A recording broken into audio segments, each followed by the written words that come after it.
Good evening, and thank you very much for inviting me to be a part of this session today. Uh, it's been, for somebody who's not strictly from the sector, I've been in the sector now only for the last 1 year. It's been quite an experience to listen to all the distinguished speakers who went before me. And really very inspiring to hear what they were saying. And it's good to see the work that's being done across different sectors, across different communities. But I think the common sentiment that's also coming out is that there's so much more to be done, and there's so much that is upon us to take the responsibility, to take the ownership, to see what more we can do to help others in the community. I particularly was very pleased to hear the very short presentations of the semi-finalists and finalists that you had in the event today. I think it's fascinating to see the work that's being done, and I'm very glad to see a lot of young people coming forward to solve the problems of the country, to solve the problems of people. And as was said by the speaker before me, to really find local solutions to local problems. I think that's very heartening to see. What I'm going to do in the next maybe 5-10 minutes probably is to give you a quick overview of the kind of work that the Tata Trusts have done. A lot has been said about what the group has done. A lot has been said about how the group is structured. I'll just go through that very quickly. But I'd really like to talk about the kind of work that we've been trying to do for the last probably about 100 years, but more recently in the last 10 or 20 so years.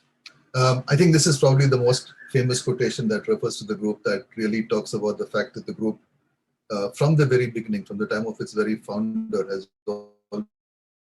always believed that the community is not just another stakeholder in the business, but the very reason why we exist. And all along, over time, companies have acted in a manner which is consistent with that principle, to really say that we really are a part of the community that we work in and we live in. And that's the kind of responsibility that we carry. In terms of the history, the first of the Tata Trust entities was set up with the J.N. Tata Endowment in the 1890s. And since then, as you can see in the roadmap, a lot of interesting work and a lot of nation building work has been done by the different trusts set up at different points in time. We started off largely as a grant making organization to alleviate individual difficulties, either for medical or for educational reasons. But from then, we've kind of moved into much larger programs, moved into multiple teams, moved into basically providing support. Either the model has also been talked about. I think people have talked about how the Tata Group is very unique in its structure, in the sense that that what is earned from society goes back to society many times over. And the structure, which all of you are very familiar with, is the operating companies are held by holding companies, and the Tata Trust are the major shareholders of the holding companies. So a lot of the income and dividend that comes into Tata Sons comes as to the trust, which in turn is plowed back into society in a whole bunch of themes. We've been working on more than 15, 16 themes in the past. Some of the larger themes tend to be healthcare, nutrition, washed livelihoods, and education. And clearly all that we do and all that we have tried to do tries to keep the community at the center. The key drivers for the programs that we do clearly are programs of national interest, where the problem is particularly acute, where somebody like us can make a difference, where our programs, our participation, our involvement can make a difference to people. And we've tried to kind of create programs that clearly have impact, that are moving the needle in a significant sort of way. But more importantly, and I think that was very rightly said by one of the speakers before me, is that this is not charity. This is creating sustainability. This is to enable people to become sustainable on their own and to kind of be able to leverage opportunities that they may have. The ecosystem that we kind of leverage is pretty broad. We're not for a moment claiming that we have the capability to do everything ourselves. So if you look at a lot of the work that we've done, it tends to be in partnership with people. And if you look at the way the whole trust in a ecosystem is structured, I break it up broadly into three buckets. One, the programs that we run, and the programs that we run again are done in partnership with multiple people. I'll just talk about some of these in a couple of minutes. But things like the Lakhpati Kisan program, which is our flagship program on rural livelihoods, our Dhani program, which is basically our dairy program. So on one side, we run a set of programs across multiple themes and covering about 150 districts across the country. And many of these are done in partnership with local organizations who have a much better feel for the actual on-the-ground situation and the capability to deliver the last mile in terms of being able to execute successfully these programs. But then you also need to bring smarts into the process. It's not that you just execute a program, but how is it that you're able to make the program more effective? How can you bring more learning? How can you bring more research? And that's where the kind of work that we do with academia and research comes into the play as well. So we work with multiple universities, we work with multiple partners, all of whom are doing research in areas of relevance. Some of that research is applicable to programs that we do. Many of it is just research that's of interest to other people in the community. And we're quite happy to support that because we believe it's important to bring new learning, new experience, new research into whatever the work is done. And on the other side, to put all of this together, we also have a very active program of partnership. Again, a lot of the work that we do uh, is done in partnership with other people who bring a particular knowledge of a problem, who bring a unique capability. And some of the people who spoke to us, for example, we work very closely with Harish and the Selco Foundation in terms of some of the work that we do on specifically energy and renewable energy, clean energy programs. And again, this is where I think it's a very interesting mix that we do. For example, the programs themselves become the testing ground for a lot of the innovation that we run or for a lot of the research that goes on in academia. Theoretically, if we're doing, I'll give you an example of something that we're doing. TIGS, for example, the Tata Institute of Genetics and Society is doing research on preventing malaria. And they're looking at various points in the malaria chain, starting from the whatever spread of mosquitoes to how the mosquitoes can be prevented from reproducing and stuff like that. And we're also running malaria programs on the ground in terms of how is it that we're able to, at a ground level, through working with the local community, prevent the spread of malaria. And at some point in time, we do believe that as we start to bring in some of these new capabilities, the programs that we run become the ground for us to be able to actually put some of these learnings from research into practice, or put some of these learnings from partnership into practice. And that in turn feeds the research again. So you are able to take a program into the ground and you're able to try it out for a couple of months to see how it works. And then you take the learning back into the research and you do kind of an updated set of research in terms of what is a better way to run a particular program. And I think that's something which is very unique to what we have because of the combination of the ground programs, the combination of the partnerships to bring in different kinds of skills, and the presence also of the research and education into our overall ecosystem. We're able to kind of plow back some of that learning that we get from our programs into the kind of research that we do as well. All of this is ultimately to drive a creation of sustainable institutions. I think it's been said by all the people before me that this is not just about creating individual programs to help people. It's about creating an ecosystem which is completely self-sustainable, and therefore all of this that we are doing ultimately is intended to find a way to create a stable structure by which the people are empowered, by which the people are self-capable, by which the people have whatever wherewithal is necessary to be able to run their lives in a sustainable manner. The players in the ecosystem have become much more complicated, and some of, for example, the challenges that we are facing in our programs today are, for example, how do you create stronger market linkages? One of the people spoke about realization of agricultural produce in one of the films that we saw today. There's a lot of talk about how do you create financing for many of the programs. Why should people be dependent on donations? Why can't many of their sustainable programs be bank funded? Why can't they have access to the same commercial capital as everybody else does in the corporate sector? So the whole creation of those linkages, enabling people to understand what is possible, creating the opportunity for them to go to the same institution that somebody else can and get the same kind of funding, it takes a lot of work in terms of educating them, in terms of helping them kind of create the programs or create the story or the program story in such a way that the banks or the financial institutions are able to understand what they're trying to do, understand the merit of what they're doing, and able to fund them. So the whole activity is really to find a way to create institutions. And some of the examples I will show you, we'll talk to that a little bit more. Basically, the intent is to leave behind an institution which, one, is self-learning, two, but more importantly, has the capability to scale and also to foster and create other institutions around it. Let me take you through some of the examples of the work that we do. Our flagship program is a program called Lakhpati Kisan, where our basic intent is to try and create a livelihood of, or to try and create an employment of, or a livelihood opportunity of 1 lakh per farmer family. Typically, we find that pure farming gives you income anywhere between 25 and 35,000 rupees a year. And that's what we're talking. We're talking a family of 4 or 5 people living on an income of literally 30,000 rupees a year. Right? So that's how difficult the scenario is. There's a whole history. I'm not going to go into the background of the agricultural value chain, the fragmentation of land holdings and so on. But effectively, what we've tried to do here is through various interventions, including through technology, helping people identify the kind of programs, helping them set up these programs, finding ways for them to take their product to market, finding ways for them to kind of raise money to run their institutions and so on, to basically find other revenue streams outside of traditional agriculture, whether it be orchards, whether it be animal husbandry, as you can see some of the examples here, to find ways to become sustainable and to earn a more to earn a larger living for themselves. And once you create these institutions, once you create these self-help groups, which then become producer organizations in some form, it also creates an ancillary opportunity for a whole bunch of services to feed into this. Somebody has to provide, if you're going into, for example, agriculture, somebody has to provide the seedlings. If you're going into poultry, somebody has to provide the chicks. If you're going into piggery, somebody has to come up with the piglets. And that itself becomes a self-sustaining model where somebody can produce an infrastructure or a piece of the value chain that that system requires. Then you need somebody to provide the cold chain, you need somebody to do the transportation of the goods that you produce and stuff like that.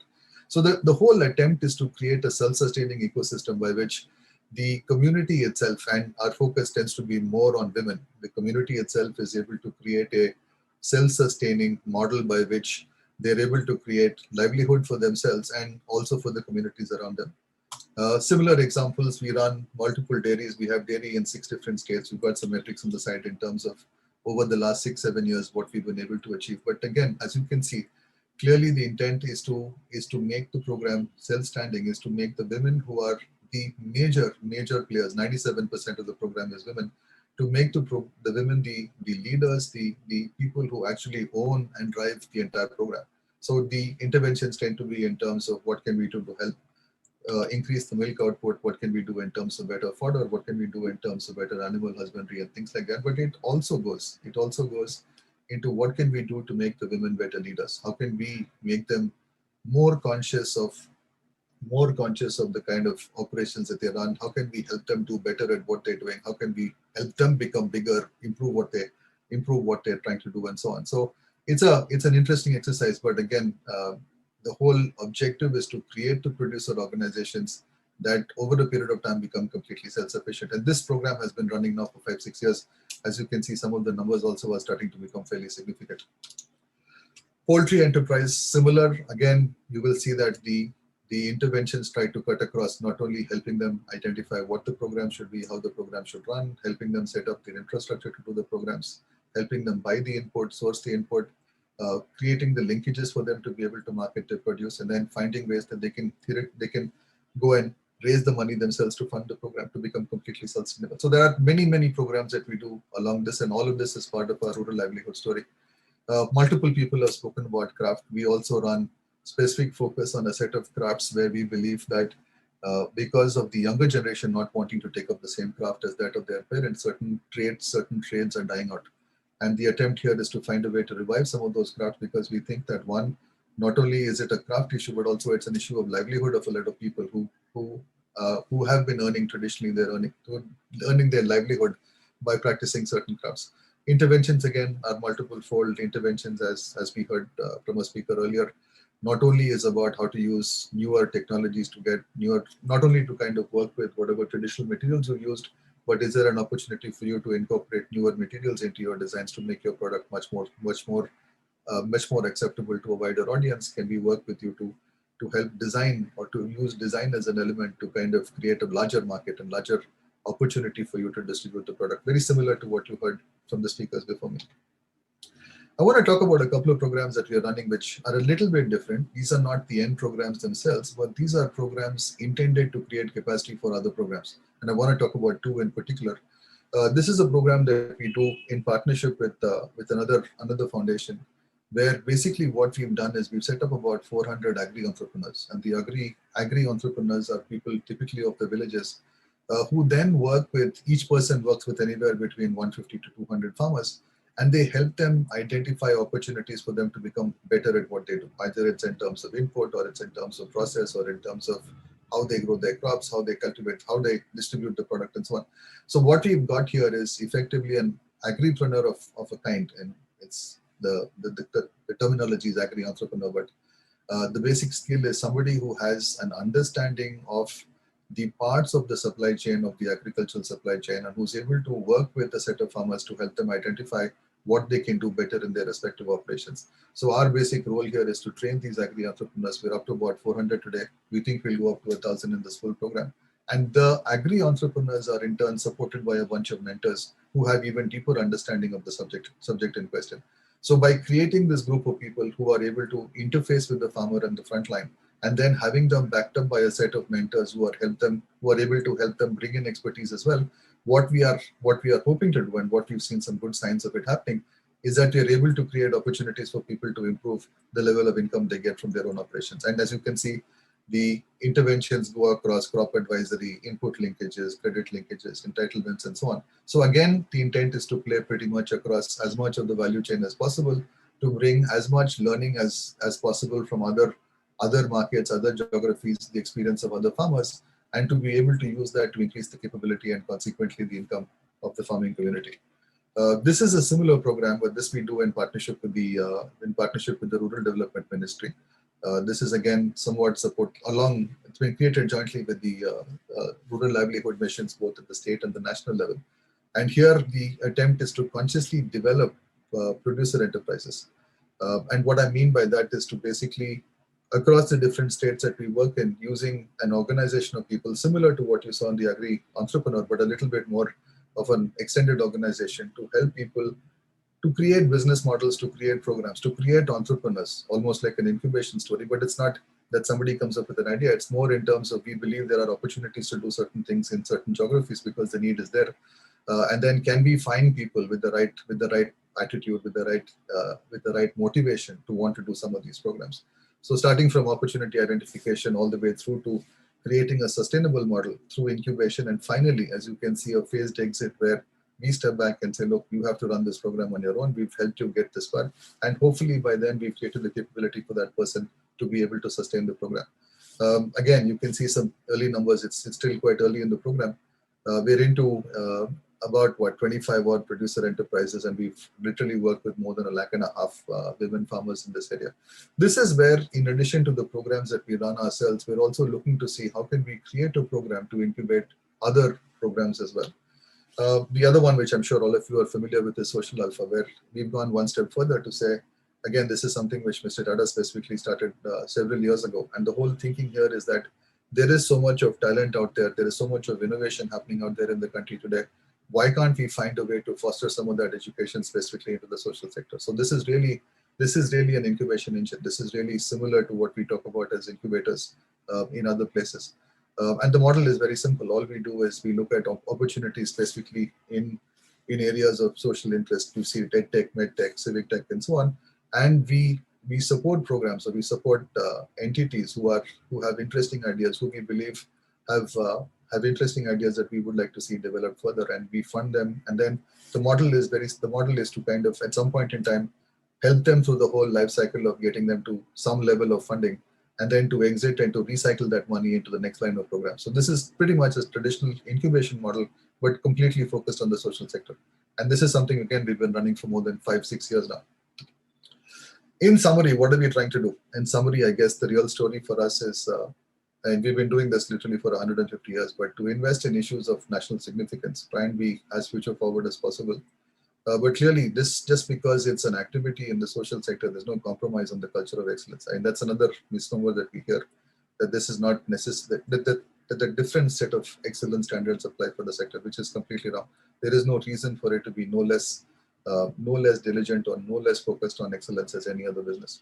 And then, of course, make use of the fact that we have the ability to, working with partners, working with knowledge partners, working with different people, have an ability to naturalize the system. Where do we go from here? And I think I'm also going to go a little bit off chart and talk about some of the stuff that was said today. I think we need to recognize that there is a lot to do, and there is so much to do.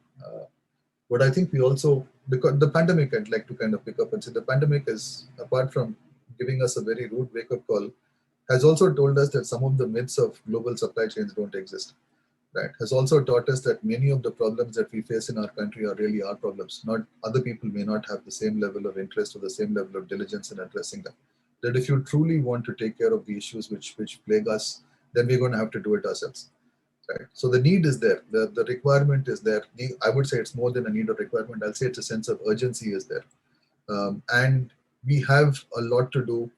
Fortunately, we have the capability to do it. We have the wherewithal to do it. And more importantly, in recent times, we're starting to put in place the ecosystem to make it happen. Right? 10 years ago, you would have had the same focus on innovation, the same focus on entrepreneurship, the same focus on incubation as you see today. Now, the willingness, the opportunity for people to go out and create entities of their own, to create businesses of their own, to serve needs is a lot better. The environment is better, and the acceptance of that as an important play or an important part of the larger development story of the country has become much more acceptable. And therefore, I think the time is also right for us to be able to do a lot more innovation and entrepreneurship. I think that's really the big difference. Apart from the need that we've always had, the awareness and increasing awareness that we now need to be more self-reliant on some of these, that we can't depend on other people to solve our problems for us, and the fact that the environment is there for us to be able to execute some of this. But I have to say, in all seriousness, I mean, we not even scratched the surface. Right? The requirements are enormous. The needs of the country are enormous. And while all of us are running very hard to do what we can, each of us is doing our part. I think we need to realize there's so much to be done. And this is where I believe that programs like what we are running here today, programs like the Social Enterprise Challenge, are surfacing a lot of the work that is being done, showcasing that work for other people to see, creating, I would say, examples of what is possible, and encouraging other people to get the confidence and to learn from what other people have done to go forward and do their own programs. So I'd really like to congratulate the team that's working on this. I'd really like to appreciate the work that IMC and the Tata Group are doing to create programs like this to encourage people to go out and become entrepreneurs, social entrepreneurs, and to create solutions for local problems locally. Yeah, and I think that's an extremely good piece of work, and I think it's important that we continue this. I think other people should take up a similar mantle, and it's important that we encourage people to come forward and do this kind of work. Just a simple message to some of the entrepreneurs on the call today. I'm sure you've heard all this. I'm sure you've heard this from multiple people. I think it's important for you to kind of, as was said by an earlier speaker as well, you should feel frustrated enough to want to go and do something about it, right? It's important that you are motivated, you're energized, you're completely driven to pursue your goals, to pursue the end game. And it's going to be difficult. The path is not always easy. It's higher risk than other options that you could take. But you really need to drive. You really need to drive to what you believe is important for you to do, and you should really do it with all the passion that you can muster. I'm just going to close with a simple quotation from, I think, again, something which you've heard. Nothing worthwhile is ever achieved without deep thought and hard work, and no success or achievement is worthwhile unless it serves the needs or interests of the country and its people and is achieved by fair and honest means. So thank you very much for giving me the opportunity to be with you today. And I just leave it to you and say, be a catalyst, go forward and do what you have to do. Yeah. I just like to leave one offer on the table for all of you budding entrepreneurs and for the IMC team as well. Like I said, one of the things that we do, because we have the ground presence, is we can be a testing ground for a lot of the programs that you folks are trying to do. So if there is an interest in terms of some of the entrepreneurs that you have, some of the people who are trying out new ideas, if you'd like to kind of take it out into the field and look at how it actually works in some of the settings. We work in about 150 districts across the country. We're in pretty much every state across the country. So from a chance or from an opportunity of being able to take your solutions and see how they work, or to even go out and figure out in terms of understanding what your user wants from you, that opportunity, if you folks would like to leverage, we're quite happy to look at how we can support such an initiative from your side. So I'm going to leave that with Gaurav and the other folks from the IMC team. In case of, if there is something that's of interest to you, we certainly would be happy to look at that. So thank you very much for giving me this opportunity again. And please, in the middle of this pandemic, be safe, take care of yourselves.